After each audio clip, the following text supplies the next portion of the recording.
going to cut you. And when I raised up in the bed, all the glass in this big old window just come across the cover. But yeah, it didn't cut me or nothing. But So you knew she knew that the glass was fixing to come out of the house well, I guess because it was the windows was rattling. So real bad. and How old was you? Just what, 10?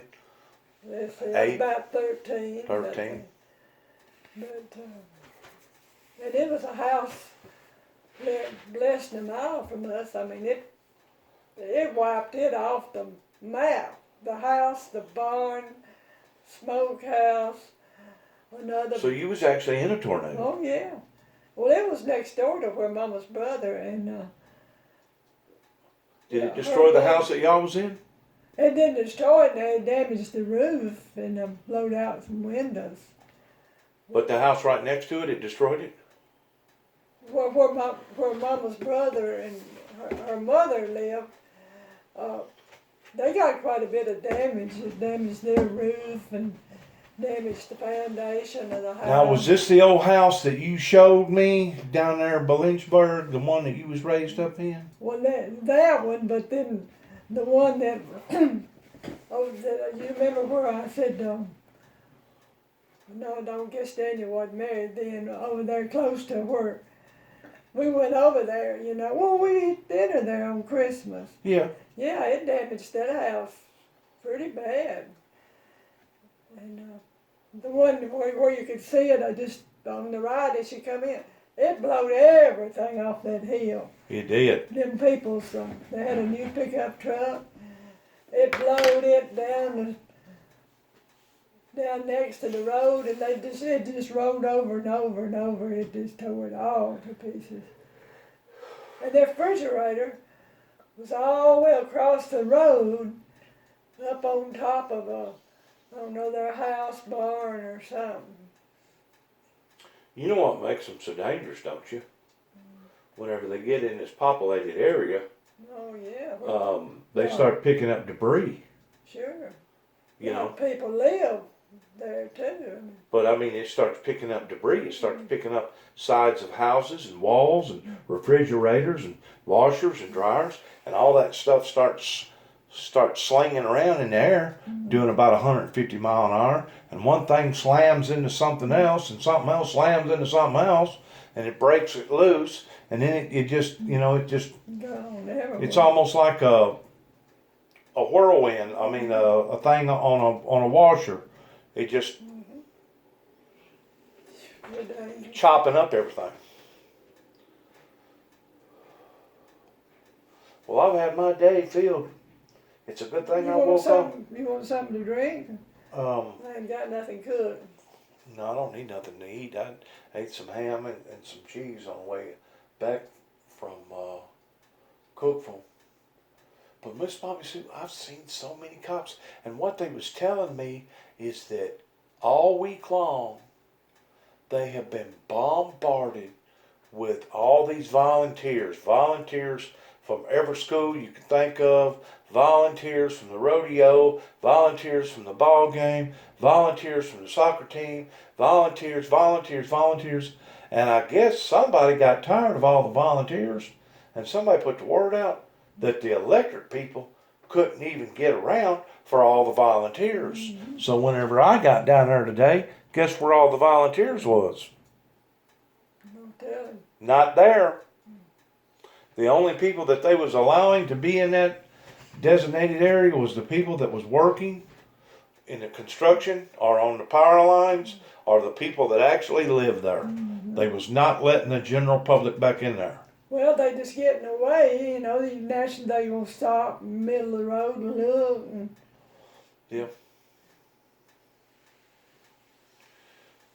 Yeah, I remember back then when we had a tornado. I mean, Lord, that was just, and that was out in the country, but cars was just lined up on the roads, people looking and.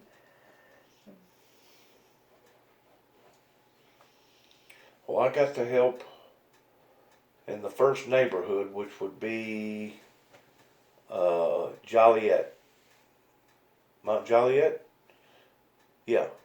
Yeah, there's a little old place called that somewhere. Huh? I said, there's a little old place called that in Joliet. Yeah, that's where they got hit Bad. pretty bad. Mm-hmm. Something Joliet. You know, a lot of those communities have grown so big, I don't even recognize Nashville no more. I know it is. You know, this. I lived in Nashville um, in '79 for about 2 months doing construction before my construction outfit sent me down to Florida. Mm-hmm. And I stayed down there for 2 or 3 months, and then I come back to Tennessee, and later on that summer I wound up falling off the A.O. Smith building. Mm-hmm. So I've actually lived in Nashville temporarily on 2 different occasions. Now in '79, there was different tight spots in Nashville that if you didn't watch at certain times of the day, if you got caught in some of those corridors that was joining together, you had a little bit of a bumper to bumper. But nothing in comparison to like it is now. I mean, it's almost like Nashville has turned into Houston, Texas. Well, Or Nashville has almost turned into a downtown Atlanta. That's Or something, you know, a major metropolitan city. That's what a lot of people say. Nashville's traffic is just like Atlanta's.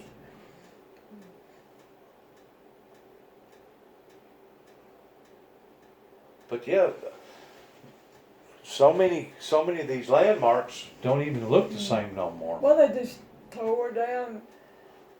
And have you ever seen so many high rises going up? And them old skinny houses, they used to call them shotgun houses.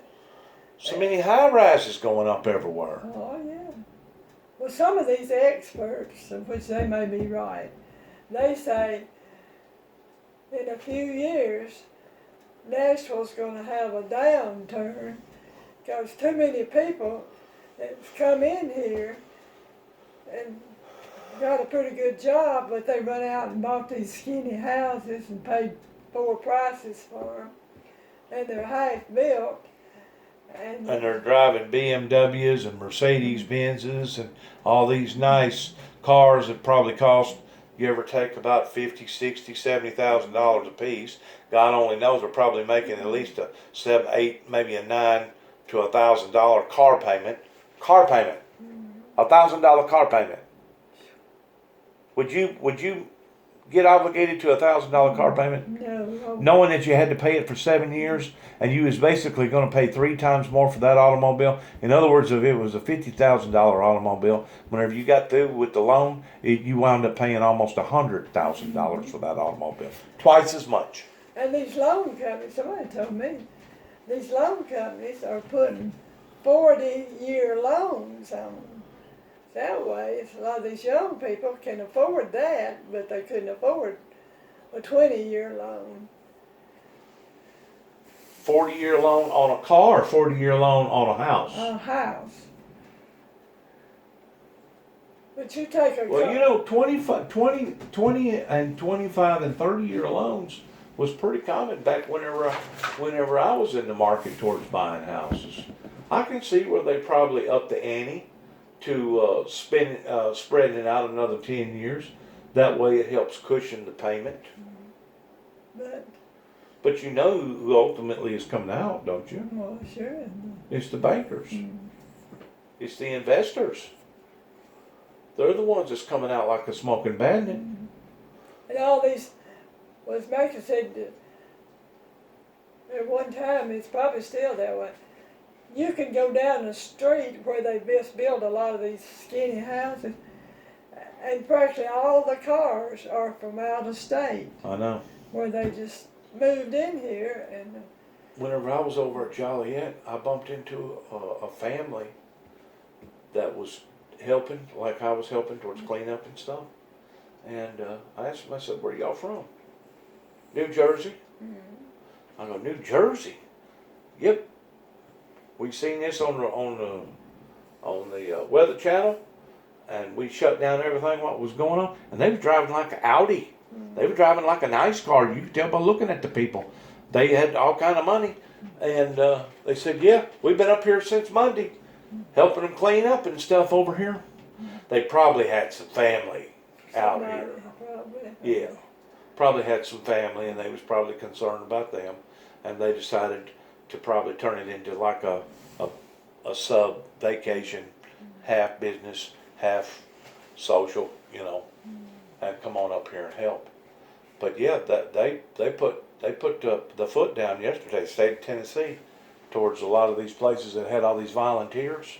They didn't want them because it was too many volunteers getting in the way of the utility department, and the utility department has to run electricity out there because a lot of those, I don't know how many homes, probably at least 30,000 homes are still without electricity, and not all of them is torn up. Some of them still has refrigerators and ice boxes that they're just letting their meat spoil. You know what I'm saying? Yeah. Right now, Well, they told how many hundred poles was down, had Yes. to be replaced. yes, they brought in utility workers from everywhere. And I ain't never seen like state troopers and sheriff's deputies. But right now's a good, if it was going to happen, now's a good time for it to happen because the weather is right now in the brink to where it's not freezing cold and it's not super hot. You know what I'm saying? In other words, you could actually get by without electricity for 2 or 3 nights. It would be inconvenient, but you could actually open up all your windows and doors. Yeah. The mosquitoes ain't out yet. The bugs ain't out yet. So you can open up all your windows and doors and stuff and probably still halfway sleep reasonably comfortable in your home. Well, I'd rather do that than go to some shelter, Lord, with everything in the world. Well, right now ain't a good time to be traveling, and right now ain't a good time to be held up in a shelter because of this coronavirus. Oh, yeah, no telling what you're gonna pick up. Somebody hacking and coughing and sneezing right beside of you, and the next thing you know, they end up having something that's, and they claim the fatality rate with people over 60 goes up. It's not down around 2 or 3%. It's more up around 7, 8, 9%. In other words, if you get it and you're that old, odds are there's a 7, 8, 10% chance it's going to take you out. Yeah. Because what it does, it attacks the lungs and it builds up fluid in the lungs, just like pneumonia. And they claim it's a grueling death. It's like Well, you drown. it's like drowning. You drown your own fluid. Yeah, drowning in your own fluids, but you drown slowly. Yeah, that it's a grueling death. I mean, so these clothes might be just about dry. I don't know if they are or not. Miss Bobby Sue, I'm wore out. Well, I mean, that trip just absolutely wore me out.